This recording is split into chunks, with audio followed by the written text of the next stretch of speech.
Hi everyone, it's me again, Clem from clemtravlog. 2024 has been another fantastic year for my channel, where I share a variety of vlogs featuring my cycling journey, additional knowledge, open box, travel, and personal milestone. Although 2024 brought its challenge, I did my best to continue creating content for all of you. Now, let's take a look back at my channel's journey in 2024, following the sequence of each vlog release date. On January the 6th, the 20th and the February of 3rd, I published the final 3 vlogs of my unforgettable Taipei family trip from 2023. During these last 3 days, we explored some of the Taipei's most iconic attractions, including Tam Sui Fisherman's Wharf, Taipei 101, Taipei Zoo, MaoKong, and several other remarkable spots. This Taipei trip stands out as one of the best moments of my life, and without a doubt, the most enjoyable journey I have ever had. On January the 13th, I shared an unboxing video featuring an amazing cycling gadget, the REHOOK TYRE GLIDER. This engineered tool makes changing tires a breeze, especially during those unexpected moments when you get a flat tire mid-ride. It simplifies both removing and installing tires, saving time and effort. Truly a must-have for any cyclist. One of my workmates, Abraham, invited Hugo, Clive, Woolies and me for a cycling session on the 3rd of December 2023. We embarked on a climbing training ride from Maribodong to Yarra in Kew. This was my first time riding with Abraham, Clive and Woolies, making it an exciting experience. Yarra is a renowned natural training spot for both amateur and professional cyclists, offering a challenging yet rewarding environment. Although my performance wasn't quite on par with the others, I thoroughly enjoyed the ride and feel that it contributes significantly to my strength and endurance. And then on the 15th of January, we headed out to our annual ride at Yuyang's. Every year we tell ourselves we will come back more often, but however, it always ends up being just one trip. This time it was Gavin, Chris, Kevin and me hitting the trails for some mountain biking fun. After last year's mishap on the dry steel tracks, where Gavin and I both took a tumble, we decided to take it easy this time and stay on Kurojong tracks. It turns out to be a great decision. Still exciting, but much more relaxed. As always, we wrap up our day with a barbecue, the perfect way to end a fantastic ride. So on the 17th of February, I filmed an unboxing video for my new saddle, the Visit Taipei Agro R5, which I purchased from pushy.com.au. The goal? To finally tackle the numbness issue I have been experiencing during long distance ride. This saddle has been a game changer, a fantastic upgrade that delivers a noticeable more comfortable riding experience. It is definitely an investment that really paying off. The following week, which was on the 24th of February, I filmed another unboxing vlog featuring a new bike gadget. Initial review of the Mergin L508 tail light radar. I shared some simple insights and feedback after giving it a try. This tail light is impressive. It features a built-in radar that alerts cyclists to vehicles approaching from behind. It's a game-changing gadget that adds the extra layers of safety to any ride. On the 27th of January, I achieved one of my best cycling performances, which I shared a vlog published on the 2nd of March. After months of dedicated training and Zwift racing, I took part in the Cadder Evans family ride for the first time in the Greater Geelong area. Well, it wasn't a race, but I pushed myself harder than usual to see the result of all the hard work. I completed 112 kilometers with 1070 meters of elevation gain in just 5.5 hours. What amazed me most was conquering the iconic Kalamba Crescent climb, a challenging 100 meters elevation gain over just 1 kilometer. As someone who's not a fan of climbing, this was a huge personal victory, especially with section reaching gradients of over 30%. On the 9th of March, I released the first additional knowledge history episode of the year, featuring 10 notable individuals who surprisingly were born in what is now modern-day Malaysia. These 10 notable individuals are the names that many people might not be aware of born in this land. Even for myself, some of the entries on this list were genuinely unexpected and fascinating to discover. On the 3rd of February, I travelled back home for the Chinese New Year holiday. On this day, I was fortunate to receive an award from Qantas granting me to access their lounge before departure. It was a special experience I had long admired, and finally getting to enjoy it felt like a dream come true. After spending 4 weeks in Malaysia for the Chinese New Year holiday, I had my first outdoor ride with Wharf on the 3rd of March, aiming to regain my fitness. We tackled a 101km ride along Melbourne's one of the most iconic cycling routes between Port Melbourne and Frankston, the beach route. It took us almost 6 hours to complete this ride. It was clear my fitness had taken a big hit since the Kedah Elmer's ride, thanks to the holiday break. But with the Great Ocean Road and Off-Way Classic coming up, it is time to get back to training hard. During our trip back to Malaysia for the Chinese New Year holiday, our university coursemate and former flatmate, Alan, joined us for a memorable outing to Genting Highlands, a renowned hill station and theme park in Malaysia. For Elaine and me, it had been over a decade since our last visit, and for Jensen, it was his first time experiencing it. I was blown away by how much the place has been changed. Apart from a few familiar old buildings, most of the area was barely recognizable due to the all-new developments. Revisiting a place I frequent during my childhood brought back so many fond memories. It was a wonderful trip down memory lane. Following a recommendation from Hugo, one of my cycling companions, I decided to create a vlog episode focused on my Zwift training. On the 12th of March, I tackled a climbing session on Cody's RRVs, a Category 2 climb in the Watopia climb portal. The route features a 5.2km ascent, gaining 273 meters of elevation with an average gradient of 5.1%. One of the reasons I published this episode and Hugo mentioning it was to explore potential new content for my channel and test the appeal to my viewers.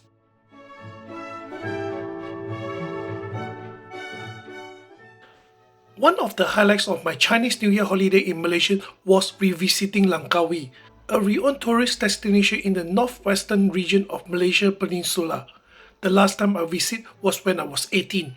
This time, I spent 3 days exploring Langkawi with my entire family. We visited iconic landmarks like the giant Langkawi eagle statue, the stunning Maha Tower, underwater world, and more.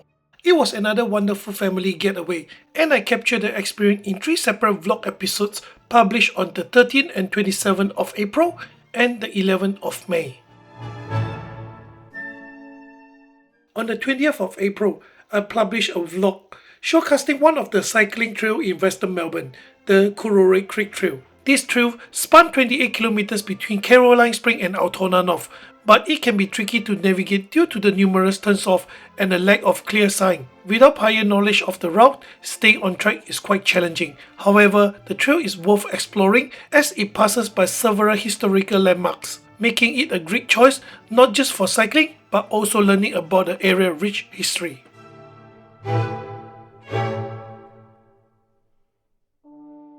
At the request of Xavier, Kevin's son, we planned a little expedition just for him. We cycled around 17 kilometers between Deer Park and Caroline Springs, wrapping up the adventure with a delicious burger lunch to celebrate. His dad and I initially thought he might only manage around 10 kilometers, but he surprised us by completing the full 17 kilometers without a single complaint. Well done, Xavier. Looking forward to our next ride together.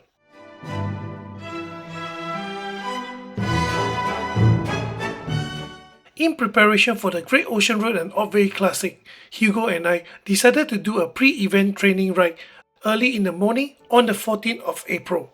We started in Eddyville and completed a loop ride to Stony Point in the Mornington Peninsula. The ride spanned 112 kilometers with 635 meters of elevation gain, taking us about 5 hours to complete. While it wasn't an overly challenging route, we pushed ourselves to test our limits. For me, it turned into a torture ride than anticipated, but not for Hugo, who made it look effortless. Still, it was a fantastic ride. I always enjoy riding with Hugo. He not only kept the pace, but also shared invaluable feedback to help me improve. 27th of April was the D-Day, my fourth participation in the Great Ocean Road and Otway Classic. This time, I took a new challenge by stepping up from the 60 km category to the 145 km route. The event took me almost 7 hours to complete. The ride was manageable until I reached Dean's Marsh, where the real test began. The climb from Dean Marsh to the peak of Belwarine, along with the rolling hills, was especially tough. In total, I conquered 1,340 meters of elevation and was rewarded by the breathtaking views of the coastline along the Great Ocean Road. And as for Hugo, he finished the ride 3 hours ahead of me. What a beast! Despite the challenge, I was thrilled to set new personal record on several segments between Torquay and Mauriac, which I've ridden before.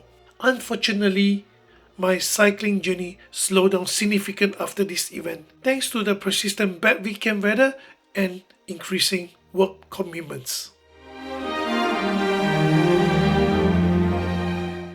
I created another analysis vlog based on one of my Zwift race from the 11th of April. In this vlog, published on the 1st of June, I showcased myself competing in the race stage 2, Lap It Up, Glasgow Kurt Circuit Reserve D, on the Glasgow Reserve route in Scotland. I published this race vlog on the 1st of June.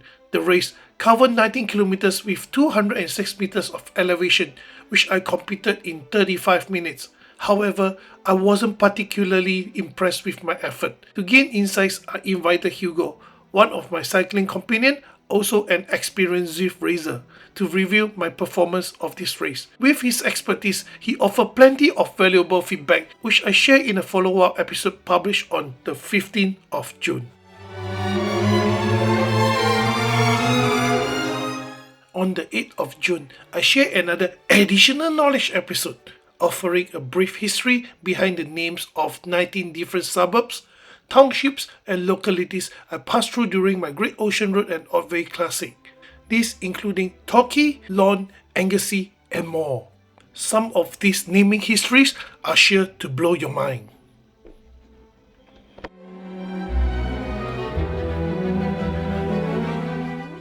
I have always wanted a gravel bike to explore gravel cycling trails, but they can be quite pricey. So I came up with the idea of converting my first road bike, the Polygon Stratos S2, into a gravel bike, especially since I already have 2 road bikes. By swapping the tires for the gravel specifics one, I decided to take the opportunity to perform some repairs and full service as well. In this episode, I showcase the entire process of repairing, servicing and converting my road bike into a gravel ready machine.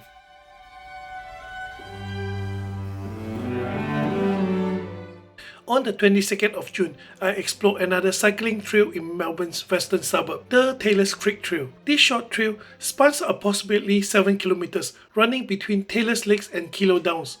As usual, in this episode, I highlight the trail surroundings and share some brief history about the landmarks and origin of the suburbs' names along the route. Although the final few kilometers of the trail were gravel, it turned out to be a perfect opportunity to test my newly converted gravel bike.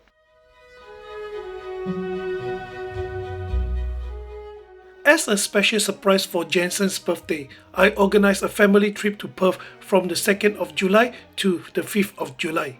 With the entire family coming together, we visited several iconic landmarks including Fremantle Prison, the Pinnacles, Kings Park and Botanic Garden, and more. This was my second visit to Perth, and my previous experience made planning the trip much smoother. It turned out to be another wonderful family getaway. Most importantly, it was Jensen's first birthday celebration with the entire family since he was 1 year old. A truly memorable occasion.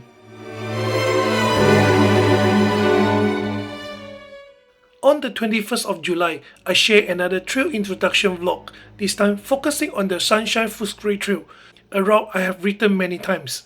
As the name suggests, the trail connects the suburb of Sunshine and Footscray, covering a short but flat 6.5 km stretch. Despite its simplicity, the trail is rich in history, passing landmarks such as Sunshine Harvester Works, Matthew Hills, and the Ralph Box storage site, among others. In this episode, I highlight the trail surroundings, share the historical insight about these landmarks, and explore the origin of the suburbs name along the route.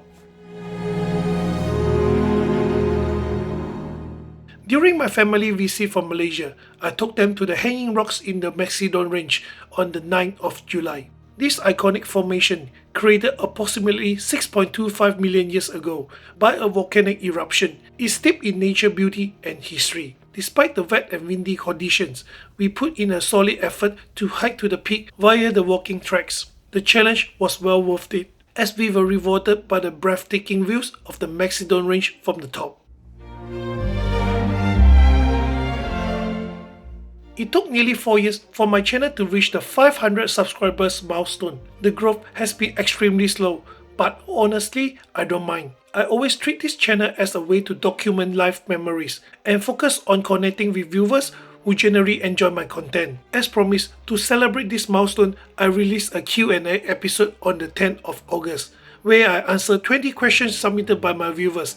Unsurprisingly, most of the questions were about cycling, though I do love to see a more balanced mix of topics in the future. I am planning another Q&A section when the channel reaches 750 subscribers. Hopefully, it will be just as fun with a broader range of questions.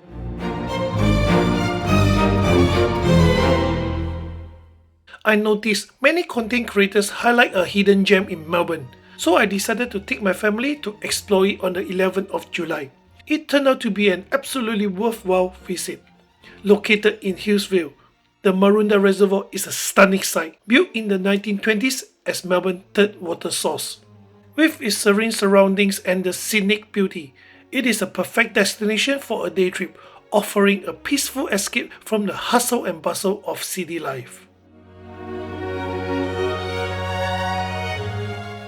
On the 31st of August, I posted another additional knowledge episode, this time featuring 50 fascinating facts about Melbourne. Based on viewer feedbacks, some of these facts really blew their minds.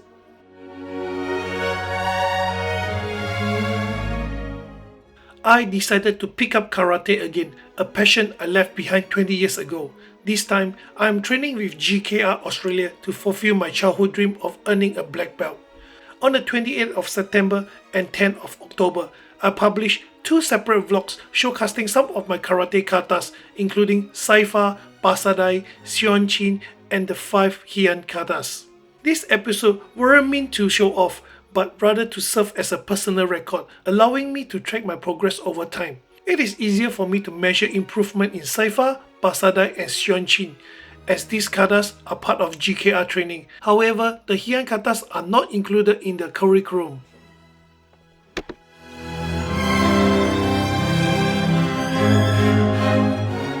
After living in Melbourne for nearly 20 years, I've never been to Melbourne Royal Show. This year, we finally took Jensen, along with Elaine's friend Carrie and her daughter Annie. I was truly impressed by the event. There were so many rides, food stall, and show to enjoy. It was a much better experience compared to my last visit to Mumbai. The Melbourne Royal Show is definitely a fantastic spot for young families to spend a fun-filled day together.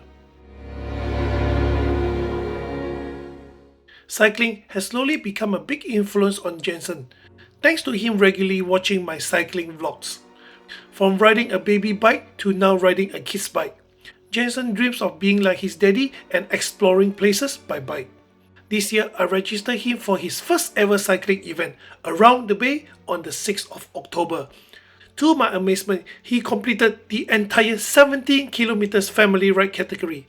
I truly believe that participating in cycling events like this will help nurture his growing passion for the sport.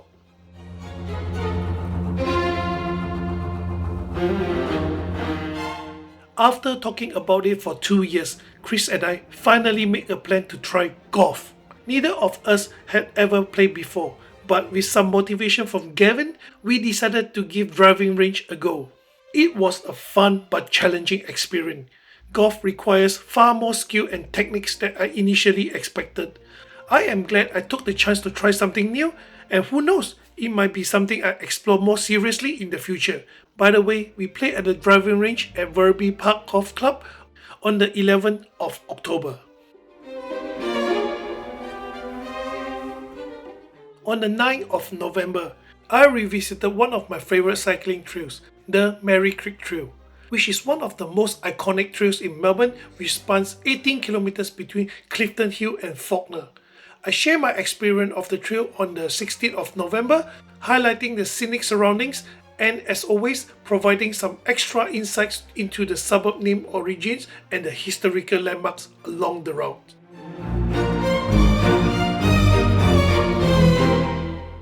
Jensen participated in his first ever GKR Karate State Tournament on the 24th of November, and with his dedicated training under the guidance of his senseis, he became the state champion in the under 7 between 6th and 4th Q individual kata category. In this episode, I showcase Jensen's remarkable effort during the tournament and highlight some impressive performance from our kata mates from our dojo.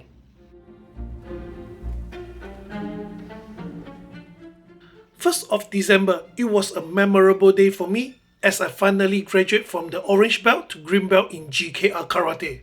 I'm truly grateful for the time and guidance from my sensei and senpai in helping me achieve this milestone. I am now looking forward to train harder for my next grading, the blue belt. I share my grading progress in this episode, which I published on the 6th of December.